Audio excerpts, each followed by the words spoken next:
Ridgetown Animal Clinic.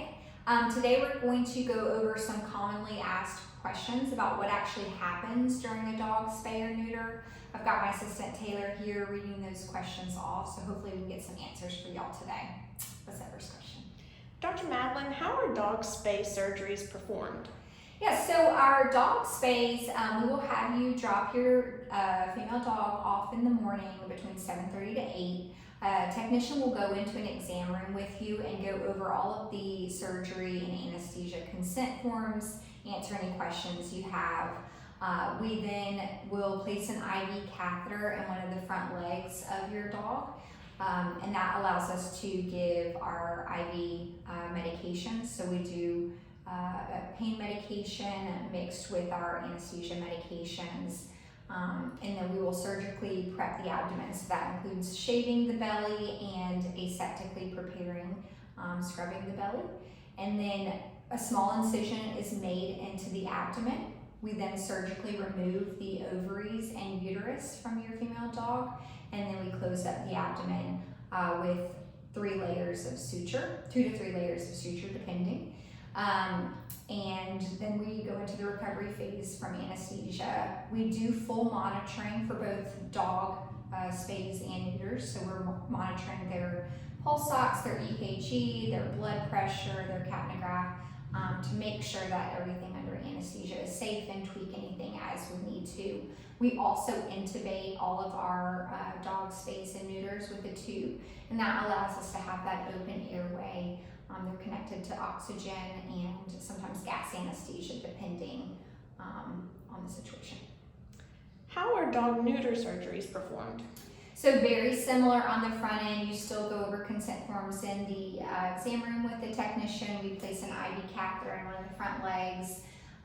We surgically prepare, so shave and scrub the pre-scrotal and scrotal area on your male dog.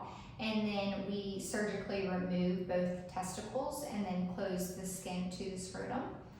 Sometimes after surgery there might be a little swelling in the scrotum, and so it can still look like the testicles are still there, but they're not. All of our dog neuters will go home that afternoon after recovering from anesthesia. We do keep our dog spays overnight. That allows us to keep them super confined and then recheck their incision the next day. Will the spay or neuter be painful for my dog? So as with any surgery, we do try and control pain with our pre-anesthetic medications, and then we quickly start them on pain medications post-op. So overall, since we stay ahead of that with pain control, the pain is fairly minimal. They will also go home with pain medications for a week. Are there any complications to a spay or neuter surgery? So there are a few complications. As with any surgery, there's always the risk, small risk for an infection at the incision site. We can sometimes have some bruising around the incision. And then there can also be a suture reaction. So usually that can happen as early as a week after, or sometimes up to 2 to 3 months after the surgery, where the body just kind of starts getting a little bit of inflammation around that suture as it's being dissolved and absorbed. And then sometimes we can have some fluid pockets called a seroma. They're not an abscess. It's just a little fluid pocket between the layer of skin and the body wall, and that usually goes away with some time. And then of course there's always some anesthesia complications. We try and minimize that by doing full monitoring while they're under, but that is always a small risk as well. How long does a spay or neuter take?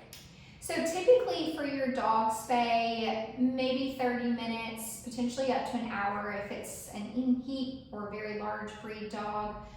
And then our dog neuters are quicker than that, so usually about 15 minutes roughly. What are some misconceptions about the spay and neuter process? Yeah, so a common one is that it's going to change your pet's personality. It typically does not do that. We can have some behavioral things earlier in puppyhood that it can curb. So if we are seeing some issues with your male puppy humping or being aggressive with other pets or people. Sometimes we will recommend, neutering early so that we can curb that behavior. But as they get older, their behavior and personality is set, and so we're not going to change anything with that. And really, we don't change their personality at all with, spaying and neutering. We're just trying to curb some, bad behavior. And then another misconception is that they can put on weight. That we spay and neuter around the age that they're kind of reaching their middle age. And so just like us, when we're reaching our 30s or above, it is harder to get the weight off. We sometimes will get a little gut, and so we'll see that with our pets. But we have plenty of very active, healthy, castrated or neutered or spayed dogs that have a fantastic body condition score. Okay, that's all the questions we have today on what actually happens during a dog spay or neuter. If you have any other questions, don't hesitate to reach out.